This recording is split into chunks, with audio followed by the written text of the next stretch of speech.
قابل قبول نہیں ہے. کیسے قابل قبول نہیں ہے؟ اور خواجہ اصف صاحب اس کو مذاق قرار دے رہے ہیں. لیکن کیسے واپس جا سکتی ہے رپورٹ؟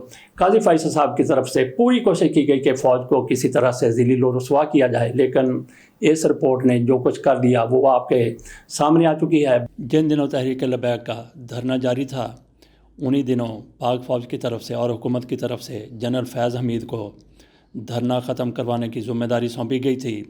ان دنوں خواجہ اصف وزیر دفاع تھے اور خواجہ اصف کو کسی نے پوچھا تک نہیں تھا. خواجہ اصف کی ان دنوں کی رنجش آج بھی نظر آ رہی ہے. بات ہم کر رہے تھے میاں نواز شریف صاحب کی کہ میاں نواز شریف صاحب کو کسی نے پھر کہہ دیا کہ مزاحمتی بیانیہ اختیار کریں. اس حوالے سے انہوں نے میاں جاوید لطیف کو چھوڑ دیا. میاں جاوید لطیف صاحب وہ آج کل کیا بات کر رہے ہیں؟ انہوں نے فوج پر ڈائریکٹ حملہ کر دیا. کیسا؟ اس کو کچھ لوگ تو کہہ رہے ہیں کہ خودکش حملہ، کچھ لوگ کہہ رہے ہیں کہ ڈرون حملہ کر دیا. تو جس پر آپ ڈرون حملہ کریں گے، خودکش حملہ کریں گے، وہاں سے ریٹیلیشن تو ہوگی، ضرور ہوگی. اور پھر آپ نے پاک فوج کے خلاف ایسا کہہ دیا. جاوید لطیف صاحب کی طرف سے جو کچھ کہا گیا آپ کے سامنے رکھتا ہوں. انہوں نے 2 انٹرویوز دیے ہیں. ایک تو حامد میر کے پروگرام میں بیٹھے، دوسرے وہ کاشف عباسی کے پروگرام میں بیٹھے، جس میں انہوں نے میاں نواز شریف کی پالیسی کو ٹوک کرتے ہوئے پاک فوج پر کیسا الزام لگایا. اب تک تو ہم یہ سن رہے تھے کہ تحریک انصاف کہہ رہی تھی کہ ان کے ساتھ زیادتی ہوئی ہے، لیکن یہ کہتے ہیں کہ پاک فوج کے ایک بڑے افسر نے کتنے کروڑ روپے لیا. ذرا ملاحظہ کیجئے. پہلے حامد میر کا پروگرام، اس کے بعد پھر کاشف عباسی کا پروگرام آپ کے سامنے رکھیں گے. سہولت کاری 9-10 مئی کے لوگوں کو صرف پیسے کے لیے آپ کر دیں یار. اس سے بڑا ظلم اور کیا؟ پیسہ چلا الیکشن میں؟ پیسہ چلا نہیں، میں تو اپنے ضلع کی تو بات کر رہا ہوں، 5 سیٹوں کی بات کر رہا ہوں. کتنا پیسہ چلا ویسے؟ اپنا حامد میر صاحب، یہ اتنا پیسہ تھا کہ اگر آپ 5 سال شوہپورہ کو ڈیولپمنٹ کے لیے پیسہ نہ دیں، فگر ہی دے دیں، کروڑوں کا، کروڑ تو کچھ بھی نہیں ہے. نہیں کروڑوں. اور یہ پیسہ 5 سال ڈیولپمنٹ کا آپ شوہپورہ ضلع کو نہ دیں، صرف وہ پیسہ ان سے لے کے لگا دیں تو 5 سال میں شوہپورہ پیرس بن جائے. 30 کروڑ جی 30 کروڑ تھوڑا کہہ رہے ہیں یار. 40 نو 50 60 70 90 تک کم از کم 90 کروڑ 5 سیٹوں کا. لو جی، یہ جوید لطیف صاحب کہہ رہے ہیں جی کہ شیخوپورہ میں 5 سیٹوں پہ الیکشن مینیج کرنے کے لیے 90 کروڑ روپیہ خرچ کیا گیا. ان کا تعلق ہے جی مسلم لیگ نون سے، پتہ ہے نا آپ کو ان کا. جی تو یہ حامد میر کے پروگرام میں انہوں نے یہ کہا. اور یہ پیسہ کس نے لیا، کس نے دیا؟ جاوید لطیف صاحب نے کاشف عباسی کے پروگرام میں یہ بھی بتا دیا. ذرا ملاحظہ کیجئے کہ اس پروگرام میں ان کی طرف سے کیا کہا گیا. منی لانڈر وہ شخص 5 سیٹوں کا سودا کرتا ہے اور ایسا بھاری رقم دے کے سودا کرتا ہے. اسی لاہور جن کا مار روڈ پہ آفس ہے ان کے ساتھ کہ 9-10 مئی کے ریاست مخالف جو مجرم تھے ان کو نہ صرف ریلیف دلوا لیا بلکہ ان کو کامیاب کروا لیا، نوٹیفکیشن ان کا کروا لیا کہ بھائی آپ، وہ اتنی بڑی رقم تھی کہ اگر میں پورے ضلع شوہپورہ کے جو بیوہ بچے ان کے ہیں، بچیاں ہیں، ان کے ہاتھ پیلے ہو سکتے تھے اتنی بڑی رقم سے، یا 5 سال کی جو اسمبلی ہوتی ہے اس میں ڈیولپمنٹ کا فنڈ 1 روپیہ نہ ملے، صرف وہی پیسہ خرچ کر دیا جائے تو شوہپورہ کو ڈیولپمنٹ کا پیسہ لینے کی ضرورت نہیں ہے. آپ اندازہ کریں کہ اتنے بڑے سمگلر نے اور پاکستان کے محافظ لوگوں سے سودا کر کے پاکستان کے اینٹ سے اینٹ بجانے والوں کو ریلیف دلوا دیا.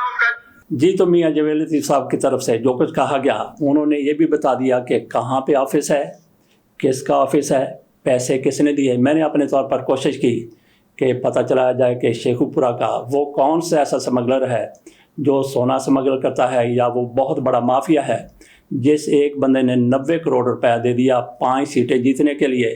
اس کو کیا فائدہ ہوا؟ میاں جاوید لطیف صاحب کی طرف سے نہ تو اس بندے کا نام بتایا گیا ہے اور نہ یہ بتایا گیا ہے کہ اس کو آخر کار کیا فائدہ ہوگا.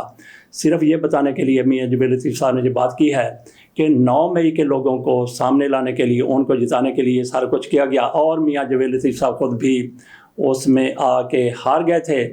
تو بات ہو رہی تھی میاں نواز شریف صاحب کی. تو یہ لوگ وہ ہیں جو میاں نواز شریف کی پالیسیاں ٹوک کرتے ہیں.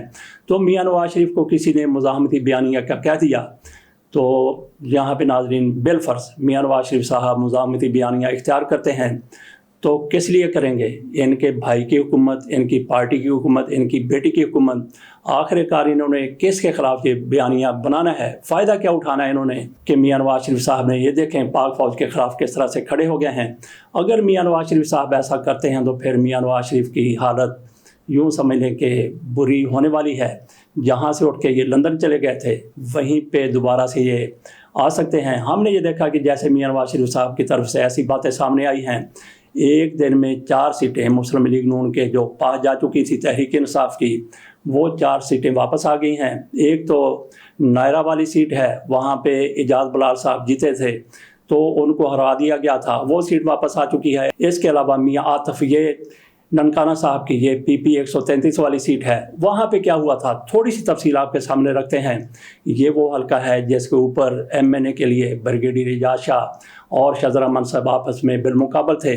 وہاں پہ جس طرح سے پاکستان کے دیگر حصوں میں تحریک انصاف کے لوگوں کے لیے مہم چلانا بہت مشکل تھا، لیکن یہاں پہ یہ ہوا کہ بریگیڈیئر اعجاز شاہ اپنی شخصیت کی وجہ سے، اپنی رسوخ کی وجہ سے، اپنی طاقت کی وجہ سے انہوں نے پورے اہتمام کے ساتھ وہاں پہ اپنی مہم چلائی۔ ان کے نیچے جو MP تھے ان میں ایک گڈ خان، جمیل حسن، انہوں نے بھی اپنی مہم بڑے زور شور سے چلائی جس طرح سے بریگیڈیئر صاحب نے چلائی تھی، لیکن میاں عاطف ان کو گھر سے باہر نہیں نکلنے دیا گیا۔ انہوں نے مہم ایک دن کے لیے بھی نہیں چلائی۔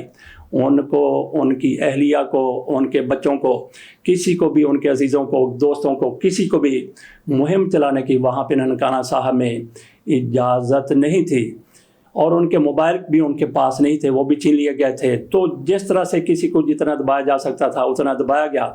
وہاں پہ اس کے باوجود میاں عاطف رانا ارشد سے جیت گئے، لیکن وہ پھر الیکشن کمیشن میں چلے گئے۔ دوبارہ گنتی ہوئی تو 5600 ووٹوں کے بارے میں کہا گیا کہ یہ مسترد ہوئے ہیں۔ وہ مسترد کر کے ان کو 2500 ووٹوں سے جتوا دیا گیا، لیکن معاملہ پھر لاہور ہائی کورٹ میں گیا۔ لاہور ہائی کورٹ کی طرف سے یہ نوٹیفیکیشن ان کی جیت کا وہ قلعہ قرار دے دیا گیا۔ 4 سیٹوں پر ایک دن میں میاں نواز شریف صاحب کے اس مزاحمتی بیانیے کے آغاز پر ہی بتایا گیا کہ میاں نواز شریف صاحب، اور پھر یہ بھی ہے کہ یاسمین راشد کی اپیل وہ بھی منظور ہو گئی ہے ٹریبیونل میں میاں نواز شریف کے حوالے سے حلقہ 133 میں۔ تو میاں نواز شریف صاحب جس طرح سے مزاحمتی بیانیہ لے کر آگے چلنے کے لیے پار تول رہے تھے، ان کے پار شروع میں ہی کٹتے ہوئے نظر آ رہے ہیں۔ اگر انہوں نے اپنے بھائی کی حکومت کا خاتمہ کرنا ہے اور خود بھی انہوں نے ایک بار پھر نااہلیت کے تختے پر چڑھنا ہے تو پھر بڑے شوق کے ساتھ مزاحمتی بیانیہ اختیار کریں۔ ویسے میری ذاتی رائے یہ ہے کہ مزاحمتی بیانیہ سے کوئی فرق نہیں پڑتا۔ اگر آپ کا بیانیہ اصولوں پر مبنی ہے، وہ کسی کے خلاف بھی ہے، وہ اسٹیبلشمنٹ کے خلاف ہے یا کسی کے خلاف بھی ہے، لوگ آپ کا ساتھ دیں گے۔ لیکن یہاں پہ آپ کی بے اصولی سامنے آ جاتی ہے تو آپ کا مزاحمتی بیانیہ وہاں پہ قطعی طور پر کامیاب نہیں ہو سکتا۔ تو کیا وہ لوگ جو پاکستان کو ترقی کے راستے پر لے جانا چاہتے ہیں اور عوام اس سے متفق ہیں، اگر وہ پاک فوج کی حمایت کریں گے تو کیا لوگ ان کی مخالفت کریں گے؟ ایسا قطعی طور پر نہیں ہو سکتا۔ بہرحال میاں نواز شریف صاحب کو شوق چڑھا ہے مزاحمتی بیانیہ کا، تو اس کا جواب ابھی سے آنا شروع ہو گیا ہے۔ اور اس کے ساتھ ساتھ میاں نواز شریف صاحب فریق بننے کے لیے بھی پر توڑ رہے ہیں، جو 6 ججز کا خط سامنے آیا ہے۔ تو یہاں پہ تھوڑی سی بات کر لیتے ہیں کہ 6 ججوں نے کیا کہا ہے۔ 6 ججوں کی طرف سے کہا گیا، یک زبان ہو کر کہا گیا کہ ان پر کہاں سے پریشر ہے، کیسے مقدمات کو مینج کیا جاتا ہے۔ یہ 6 ججوں کی طرف سے متفقہ طور پر کہا گیا ہے۔ میاں نواز شریف صاحب خود فریق بننا چاہتے ہیں کہ 5 ججوں نے جو میرے خلاف فیصلہ کیا تھا اس کو بھی اسی زمرے میں لیا جائے، اس کو بھی اسی دائرے میں لایا جائے۔ تو میاں نواز شریف صاحب کے فیصلے میں، میاں نواز شریف صاحب کے اس دور کے مقدمات میں، اور آج جو 6 ججوں کی طرف سے خط لکھا گیا ہے، زمین آسمان کا فرق ہے۔ یہ 6 کے 6 جج متفق ہیں، انہوں نے جو کچھ اپنے خط میں لکھا ہے، جس طرح سے وہ اس پر ایکشن لینا چاہتے ہیں، جس طرح سے ان کی طرف سے کہا گیا کہ ایک کانفرنس بلائی جائے۔ لیکن ان دنوں میں جن ججوں نے 5 ججوں نے میاں نواز شریف کے خلاف متفقہ فیصلہ دیا تھا، اور اس سے پہلے 9-10 لوگوں کی محکموں کی GIT بنی تھی، اس میں بھی کسی قسم کی کہیں سے بھی کوئی مخالفت دوسری رائے نہیں آئی تھی۔ اور اس کے علاوہ اور اس کے بعد بھی کبھی 3 ججز کا بینچ بنتا تھا، کبھی 4 ججز کا بنتا تھا، کبھی اس کی سربراہی خود ثاقب نثار صاحب کرتے تھے، کبھی عمر تا بندیال جو چیف جسٹس نہیں بنے تھے وہ کرتے تھے۔ جتنے بھی فیصلے میاں نواز شریف صاحب کے حوالے سے آئے سارے کے سارے آپ یوں اندازہ کر لیں کہ تقریباً وہ 10-12 جج ہوں گے، اور JIT کے 10-12 وہ ارکان تقریباً 20-25 لوگوں کی طرف سے جو بھی انکوائری کی گئی، جو بھی فیصلے کیے گئے، سارے کے سارے متفقہ تھے۔ وہ جج آج بھی کہتے ہیں ہم نے جو کچھ کیا ہم نے ایمانداری سے کیا، ہم نے آئین کے مطابق کیا، قانون کے مطابق کیا۔ بہرحال پاکستان میں موسم بدل گیا، میاں نواز شریف صاحب کو کچھ سہولت مل گئی، لیکن میاں نواز شریف صاحب وہ ریلیف اور سہولت ہضم کرنے کے لیے تیار نظر نہیں آتے۔ ان کو بد ہضمی ہو گئی ہے، جس طرح سے ان کے لیے بہت سے راستے کھول دیے گئے۔ میاں نواز شریف صاحب کو شاید وہ راستے پسند نہیں آئے، اپنے لیے وہ مزاحمتی راستہ چننا چاہتے ہیں تو شوق سے چنیں۔ تو ویسے کوئی بھی بندہ جو اصولی طور پر جو بھی بات کرتا ہے، کسی کی بھی مخالفت اس میں آ جائے تو اس کو لوگ سپورٹ کرتے ہیں، لیکن صرف اس لیے کہ میں نے کامیابی حاصل کرنی ہے، بندہ جھوٹ کا پرچم اٹھا کر کھڑا ہو جائے تو لوگ اس کی حمایت نہیں کرتے۔ اس کے ساتھ اجازت دیجیے، اللہ حافظ۔